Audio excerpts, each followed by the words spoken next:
Hey everybody, Hebrew Hulk here, and I want to start talking about the hardest part about bodybuilding, or bodybuilding, compete in general, whether it's physique, bikini, or anything.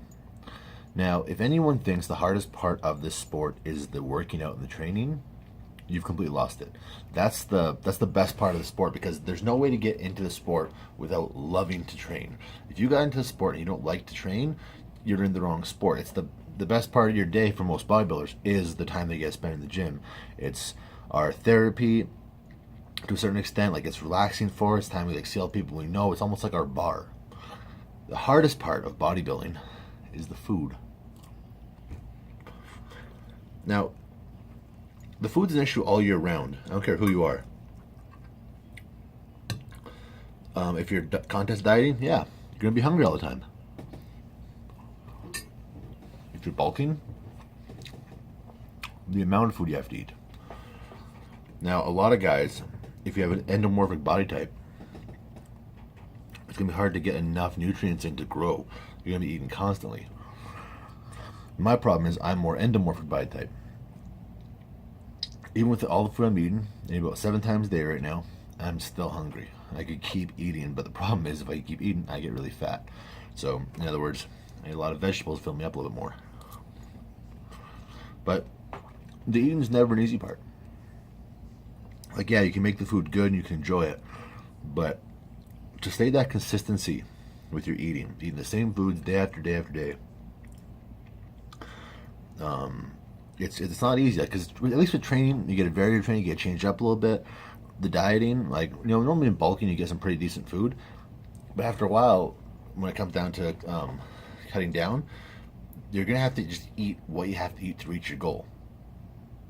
Like there was a point where for a couple weeks all I ate was chicken and broccoli.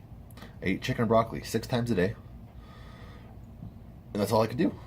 But it wasn't good. I couldn't really put any condiments on it. Like I could only have a little bit of sodium, so I had to watch it. But all I ate was chicken and broccoli for 3 weeks, and then of course on top of that, there's your water intake.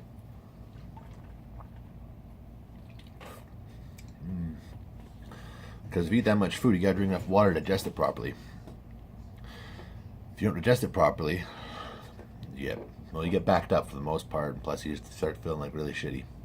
So water intake's one of the biggest things. So most of the time you're carrying around a water bottle, a water jug, something with you, whatever you got to do. But it's one of the hardest parts about sport, and there's also all the cooking involved.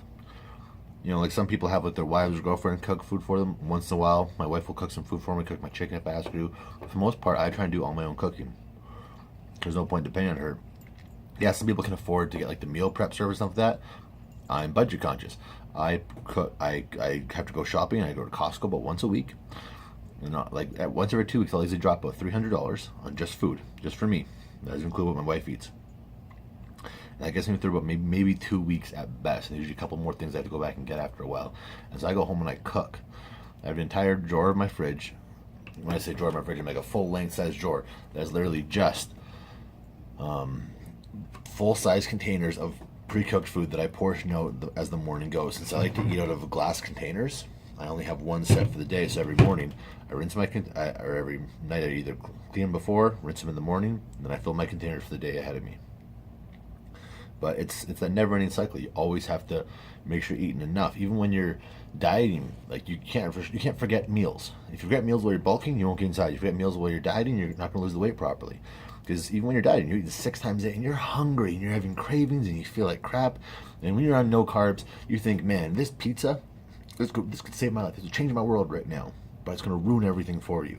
And to get past that craving, that's all because you're getting this food, but it's putting you in this state of such a deficit. It's hard on your body. It's hard mentally. When you get to a certain point with your dieting, you're not quite focused. It's hard to even focus on certain things. You can't even keep conversation for the most part. Like most people get irritable. But at the same point, bulking season, like unless you're trying to dirty bulk, which I definitely can't do well, or I just get fat. Trying to go out to your friend's house and trying to be meal conscious, or trying to go to a restaurant and think, okay, yeah, I'd love to get the enchiladas, but what I really need is to get chicken and rice because I need the higher protein. I don't need all the fats. I need to eat smart.